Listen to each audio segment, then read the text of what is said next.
वाकई excellent work.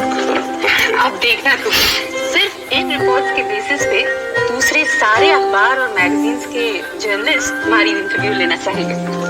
Sheila, मैं तो समझ रहा था कि तुमने सारे अखबार वाले और मैगजीन्स के जर्नलिस्ट को बुलाया।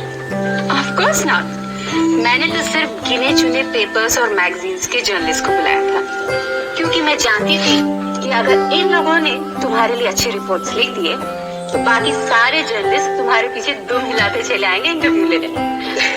अगर इन्हें साधारण तौर पे राइटिंग के लिए बुलाते ना तो 1000 नखरे दिखाते। समझ में नहीं आता शीला, ये जर्नलिस्ट ऐसा करते क्यों हैं? हर कोई इम्पोर्टेंस चाहता है महीन, चाहे वो एडिटर हो या साधारण सा जर्नलिस्ट। और इस प्रेस कॉन्फ्रेंस से तुम्हें एक और फायदा हुआ है। जानता हूँ, जिस तरह से ऋषभ की बदनामी हुई है उसकी माँ रंजना देवी के कारण, It was a complete surprise। इसके लिए तो तुम्हें दाग देनी पड़ेगी। I was so surprised। तुमने मुझे बताया नहीं कि तुम भाभी को प्रेस कॉन्फ्रेंस में बुलाया। इज्जत के लिए मैं कुछ समझा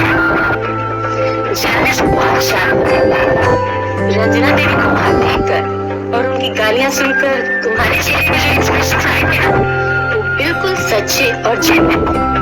लेकिन अगर मैं तुम्हें पहले से बता देती कि ये सब तमाशा हुआ है तो शायद इस तरह से रिएक्ट नहीं करते और जर्नलिस्ट को पता चल जाता।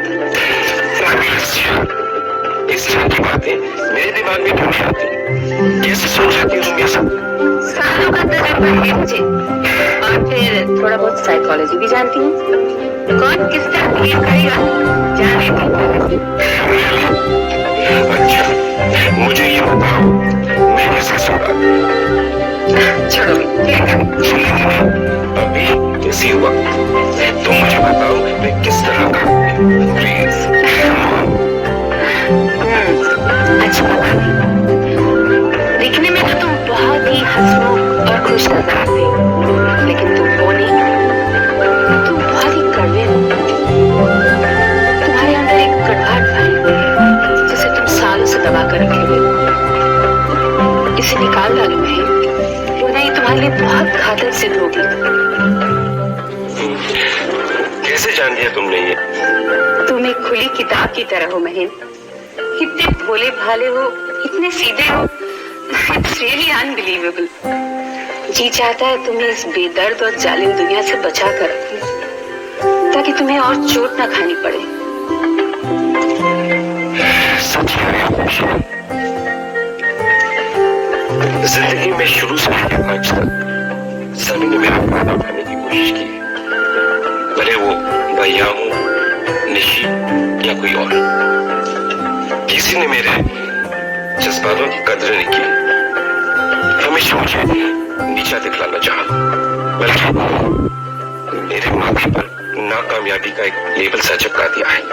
और इसीलिए तुम इनसिक्योर हो। नहीं, एक जमाने में मैं भी तुम्हारी तरह थी, कमजोर, असहाय, बात बात पर आंसू टपकाती। मुझे लगता शायद ये मेरी किस्मत है। लोग मुझे लाते मारते और मैं लाते सहती जाती। लेकिन सहन शक्ति की भी एक हद होती है, और जिस दिन ये सहन शक्ति खत्म हुई उस दिन से मेरी नई जिंदगी शुरू हुई। महम, मैं चाहती हूँ कि तुम उसके पहले ही अपने आप को बदल लो। तुम ये सब मुझे खुश करने के लिए नहीं कर रही हो, ये जेन्युइन